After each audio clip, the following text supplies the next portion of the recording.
Hello friends, welcome to Nikhil's Biology. Myself Nikhil, now class 11th and 12th के biology solitara and physics solitara NEET exam ओड़ा preparation कागा. इनेक video ला number absorption of digested products पति पाक पोरो. So digestion வந்து நம்ம ஏற்கனவே டிஸ்கஸ் பண்ணிருக்கோம் and digested products வந்து எப்படி நம்ம பாடியில அப்சார்ப் ஆகுதுன்றதை இன்னைக்கு பார்க்கலாம். So I hope உங்களோட NCERT books எல்லாமே உங்க கூட இருக்குதுன்னு நினைக்கிறேன். So let's begin the reading. Absorption of digested products. Absorption is the process by which the end products of digestion pass through the intestinal mucosa into the blood or lymph. So இவங்க என்ன சொல்றாங்கன்னு பாத்தீங்கன்னா small intestine ல complete digestion வந்து நடக்குது. அது நம்ம எல்லாருக்குமே தெரிஞ்ச விஷயம். அதுக்கப்புறம் இந்த small intestine பாத்தீங்கன்னா 4 layers ஆல உருவாக்கப்பட்டிருக்கு. அது நமக்கு தெரியும்.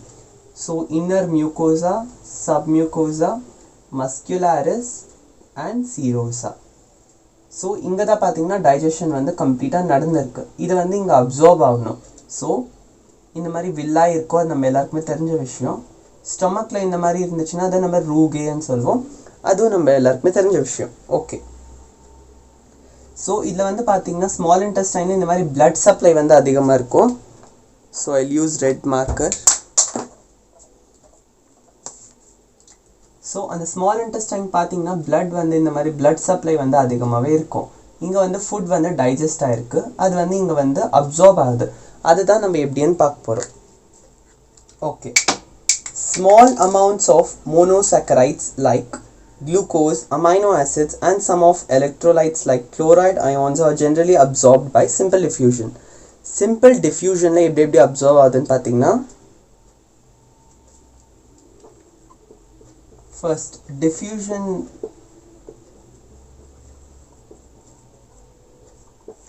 simple diffusion la எது transport ஆகுது absorption of digested products simple diffusion process la எது absorb ஆகுதுன்னு பார்த்தீங்கன்னா so it is nothing but monosaccharides like glucose. So glucose வந்து பார்த்தீங்கன்னா simple diffusion ல absorb ஆகுது.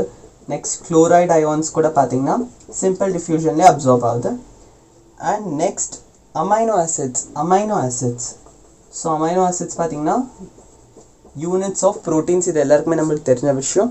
so proteins வந்து கம்ப்ளீட்டாக டைஜஸ்ட் ஆன உடனே பார்த்தீங்கன்னா simple diffusion ல absorb ஆகிடுது. Okay, next it is carried out by passive, active or facilitated transport mechanism. so absorption வந்து இதுல 3 types இருக்கு. நம்மளோட small intestineல absorption பாத்தீங்கன்னா 3 types இருக்கு. ஒன்னு simple diffusion, இன்னொன்னு facilitated diffusion, இன்னொன்னு பாத்தீங்கன்னா active transport. so active transportல நம்ம எல்லாருக்குமே தெரியும் ATP வந்து யூட்டிலைஸ் ஆகும். so அதையும் நம்ம பார்க்கலாம். simple diffusionல இது மூணுமே ஈஸியா absorb ஆகுது. next பாத்தீங்கன்னா the passage of these substances into the blood depends upon the concentration gradients. so நீங்க வந்து transport in plants படிச்சிருந்தாலே உங்களுக்கு தெரியும் இங்க இருந்து ஃபுட் வந்துட்டு செல்ஸ்க்கு, அதாவது அந்த blood vesselல டிராவல் ஆகணும்னா bloodல வந்து ஃபுட்டோட அமௌண்ட், அதாவது சுகரோட அமௌண்ட் கம்மியா இருந்துச்சுன்னா தான் பாத்தீங்கன்னா இது வந்து இங்க என்டர் ஆக முடியும். so அது வந்து concentration gradient. so இங்க concentration gradient கம்மியா இருந்துச்சுன்னா தான் ஃபுட் வந்து இதுல ஈஸியா என்டர் ஆகும். இது எல்லாருக்குமே நம்மளுக்கு தெரிஞ்ச விஷயம். நெக்ஸ்ட் என்ன சொல்றாங்கன்னு பாத்தீங்கன்னா next நம்ம facilitated transportation ல எது facilitated transport ஆகுதுன்னு பாத்தீங்கன்னா some amino acids fructose are transported or absorbed with the help of carrier ions like sodium. so sodium ion use பண்ணி, so அதாவது action potential இல்ல, but sodium ions யூஸ் பண்ணி பாத்தீங்கன்னா fructose and amino acids வந்து transport பண்ணப்படுது.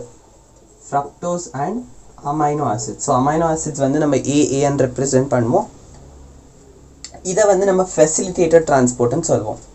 லாஸ்டா பாத்தீங்கன்னா transport of water depends upon the osmotic gradient. osmotic gradient ana osmosis ana enna the movement of particles from higher concentration region to lower concentration region with a semi permeable membrane. so osmotic gradient இருந்தா water வந்து transport ஆகும். இது நமக்கு தெரிஞ்ச விஷயம். active transport occurs against the concentration. என்னன்னு பாத்தீங்கன்னா இந்த செல்ல வந்து சாப்பாடு அதிகமா இருக்கு, இந்த செல்ல சாப்பாடு வந்து கம்மியா இருக்கு. ஆனா இந்த செல்லுக்கு தான் சாப்பாடு டிரான்ஸ்போர்ட் பண்றோம்ன்றப்போ கம்மியான இடத்துல இருந்து அதிகமான இடத்துக்கு தள்ளுறது வந்து ரொம்பவே கஷ்டமான விஷயம். அங்க வந்து ATP யூஸ் பண்ணுவோம் நம்ம. ATP adenosine triphosphate அதை யூஸ் பண்ணி பார்த்தீங்கன்னா இந்த ஃபுட் சப்ஸ்டன்சஸை இதில் டிரான்ஸ்போர்ட் பண்ணுவோம். இதை நம்ம ஆக்டிவ் டிரான்ஸ்போர்ட்னு நம்ம சொல்வோம். Okay, so various nutrients like amino acids, monosaccharides like glucose, electrolytes like sodium are absorbed into the blood by this mechanism. So பார்த்தீங்கன்னா again இந்த glucose, amino acids எல்லாம் பார்த்தீங்கன்னா ஆக்டிவ் டிரான்ஸ்போர்ட் மூலியமாகவும் பார்த்தீங்கன்னா அதை நம்ம வந்து அப்சார்ப் பண்ணுறோம் பாடியில், அதாவது blood vesselsல. Next, fatty acids and glycerol being insoluble cannot be absorbed into the blood. Fatty acids and glycerol இது வந்து நம்ம lipids அதாவது பயோமாலிக்யூல்ஸில் படிச்சிருப்போம். fatty acids and glycerol are insoluble. அது வந்து insoluble நம்மளுக்கு தெரியும். அதனால தான் பார்த்தீங்கன்னா நம்ம அதை emulsification பண்ணுவோம். fat molecules பார்த்தீங்கன்னா இந்த மாதிரி பெருசாக இருக்கிறத நம்ம கெமிக்கலாக என்றைக்குமே பிரேக் டவுன் பண்ண முடியாது. அதனால தான் பார்த்தீங்கன்னா அதை ஃபிசிக்கல் பிரேக் டவுன் பண்ணுவோம். அதுதான் பார்த்தீங்கன்னா நம்ம வந்துட்டு emulsification of fatsன்னு சொல்வோம். ஸோ ஏன்னா அது வந்து insoluble substance அது. Okay, cannot be absorbed into the blood. They are first incorporated into small droplets called micelles which move into the intestinal mucosa. Fats ஓட absorption நீங்கள் கிளியராக ஞாபகம் வச்சுக்கணும். ஃபர்ஸ்ட் வந்து இப்போ ஃபேட்ஸ் இங்கே இருக்குதுன்னா அது மேலே பார்த்தீங்கன்னா இந்த மாதிரி சரௌண்டடாக பார்ட்டிகல் சரௌண்ட் ஆகும். மைசில் ஃபார்மேஷன் வந்து ஃபார்ம் ஆகும். மைசில் வந்து ஃபார்ம் ஆச்சு, அதுக்கப்புறம் தான் மியூகோசா லேயரில் என்டர் ஆகும். நெக்ஸ்ட் என்ன ஆகும்னு பார்த்தீங்கன்னா they are reformed into very small protein coated fat globules called the chylomicrons which are transported into the lymph vessels or lacteals. நம்ம எல்லாருக்குமே தெரியும் நம்மளோட ஸ்மால் இன்டெஸ்டைனில் இந்த மாதிரி லாக்டியல்ஸ் இருக்குது நம்மளுக்கு தெரியும். ஸோ இது வந்து என்டர் ஆன உடனே பார்த்தீங்கன்னா இது மேலே வந்து ஒரு ப்ரோட்டீன் கோட் வரும். அது டோட்டலாக நம்ம என்ன சொல்லுவோம்னு பார்த்தீங்கன்னா கைலோமைக்ரான்னு சொல்லுவோம். கைலோமைக்ரான் first வந்து mycel, then chylomicron and lacteal வந்து absorb ஆகுது. Okay, so the chylomicrons which are transported into the lymph vessels, these lymph vessels ultimately release the absorbed substances into the bloodstream. So excuse me, so இந்த chylomicron வந்து absorb ஆன உடனே என்ன ஆகுதுன்னு பார்த்தீங்கன்னா bloodல வந்து fat கூட enter ஆயிடுது. Okay, absorption of substances takes place in different parts of the alimentary canal like mouth, stomach, small intestine and large intestine. However, maximum absorption occurs in the small intestine. A summary of absorption, sites of absorption and substances absorbed is given below. Okay, இது வந்து ரொம்பவே இம்பார்ட்டண்ட்டான table. இதை வந்து நான் உங்களுக்கு explain பண்ணுறேன். Okay, I hope இப்போ வந்து உங்களுக்கு சிம்பிள் டிஃப்யூஷனில் glucose, chloride ions and amino acids வந்து டிரான்ஸ்போர்ட் ஆகுதுன்னு உங்களுக்கு தெரியும். ஃபெசிலிட்டேட்டட் டிரான்ஸ்போர்ட்டில் ஃப்ரக்டோஸ் அண்ட் அமைனோ ஆசிட்ஸ் வந்து டிரான்ஸ்போர்ட் ஆகுது. அண்ட் ஆக்டிவ் டிரான்ஸ்போர்ட்டில் பார்த்தீங்கன்னா நம்மளோட அகெயின் குளுக்கோஸ், அமைனோ ஆசிட்ஸ் தான் டிரான்ஸ்போர்ட் ஆகுது. இப்போது நீங்கள் வந்து அந்த டேபிள் அண்டர்ஸ்டாண்ட் பண்ணிக்கணும். அந்த டேபிளில் பார்த்தீங்கன்னா ஃபர்ஸ்ட் மவுத்தில் என்னென்ன அப்சர்வ் ஆகுதுன்னு பார்த்தீங்கன்னா சர்டின் ட்ரக்ஸ். நீங்கள் வந்து ஆல்கோஹால் கன்சியூம் பண்ணிங்கன்னா நீங்கள் இல்லை, but people who consume alcohol பார்த்தீங்கன்னா ஆல்கோஹால் வந்து நம்மளோட மவுத்தில் அப்சர்வ் ஆகும். Certain drugs coming in contact with the mucous of mouth, drugs கூட பார்த்தீங்கன்னா நம்மளோட மவுத்லேயே அப்சர்வ் ஆகுது. அண்ட் டங் கிட்ட பார்த்தீங்கன்னா டங் கிட்ட வந்து மோஸ்ட் கெப்பிலரிஸ் இருக்கிறதால அங்கேயும் வந்து அப்சார்ப்ஷன் நடக்குது. ஸ்டொமக்கில் பார்த்தீங்கன்னா அப்சார்ப்ஷன் ஆஃப் வாட்டர், சிம்பிளான சுகர் மாலிக்யூல்ஸ் வந்து நம்மளோட ஸ்டொமக்கில் அப்சார்ப் ஆகுது. அண்ட் ஆல்கோஹால் பார்த்தீங்கன்னா நம்மளோட ஸ்டொமக்கில் அப்சார்ப் ஆகுது. மவுத்தில் வந்து ட்ரக்ஸ் வந்து அப்சார்ப் ஆகுது, ஸ்டொமக்கில் பார்த்தீங்கன்னா ஆல்கோஹால் வந்து அப்சார்ப் ஆகுது. ஓகே, நெக்ஸ்ட் பார்த்தீங்கன்னா ஸ்மால் இன்டெஸ்டைனில் தான் கம்ப்ளீட் அப்சார்ப்ஷன் நடக்கிறது. So principal organ of absorption எதுன்னு கேட்டால் ஸ்மால் இன்டெஸ்டைன்.